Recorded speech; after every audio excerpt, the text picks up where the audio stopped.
यानंतर मुंबईच्या शेजारी असलेल्या नवी मुंबई आणि पनवेलमध्ये जाऊयात। नवी मुंबई आणि पनवेलमध्ये मुसळधार पावसामुळे जनजीवन विस्कळीत झालं। सकाळपासून पावसानं झोडपल्यानंतर इथं पावसानं काहीशी उसंत घेतली। मात्र सीबीडी कळंबोली इथले रस्ते पाण्याखाली गेले, तर त्यामुळे घरांमध्ये दुकानांमध्ये देखील पाणी शिरल्यानं मोठं नुकसान झालं। सध्या नवी मुंबईत नेमके काय पावसाचे अपडेट आहेत आपण जाणून घेणार आहोत। आपला प्रतिनिधी विनायक पाटील असेल आपल्यासोबत। विनायक, सध्या नवी मुंबई असेल पनवेल असेल या संपूर्ण परिसरामध्ये पावसाची काय नेमकी परिस्थिती आहे, यासोबतच पुराची देखील काय परिस्थिती आहे, काय अपडेट मिळत आहे?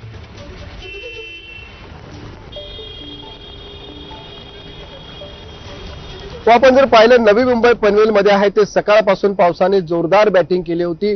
दुपारी साधारण 3:30-4 वाजेपर्यंत आहे तो मुसळधार पाऊस पडत होता आणि 4 नंतर कुठेतरी ही पावसाची गती आहे ती कमी झालेली होती। मात्र या मुसळधार पावसामुळे नवी मुंबई आणि पनवेलमधलं जनजीवन हे विस्कळीत झालेलं आहे। नवी मुंबईतील सीबीडी या ठिकाणी मोठ्या प्रमाणामध्ये पाणी साचलेलं होतं। सेक्टर 3 आणि 4 मध्ये मोठ्या प्रमाणामध्ये पाणी साचल्यामुळे घरामध्ये, सोसायटीमध्ये, दुकानामध्ये हे पाणी गेलेलं होतं। सगळे रस्ते आहेत ते पाणीखाली गेले होते। जवळपास 3 ते 4 फुटापर्यंत हे पाणी साचले असल्यामुळे त्याचा मोठा फटका हा नागरिकांना बसला होता।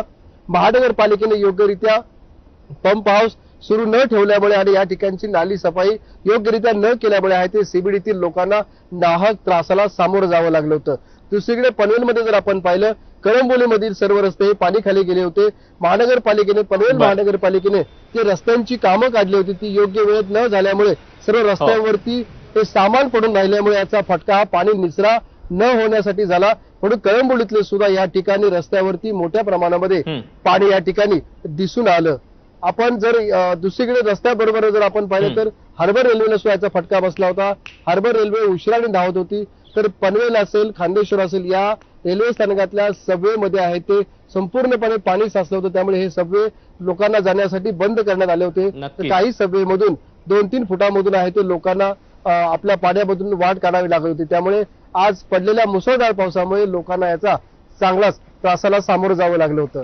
बरं विनायक, धन्यवाद दिलेल्या सगळ्या सविस्तर माहितीबद्दल। अपडेट जाणून घेतच राहू।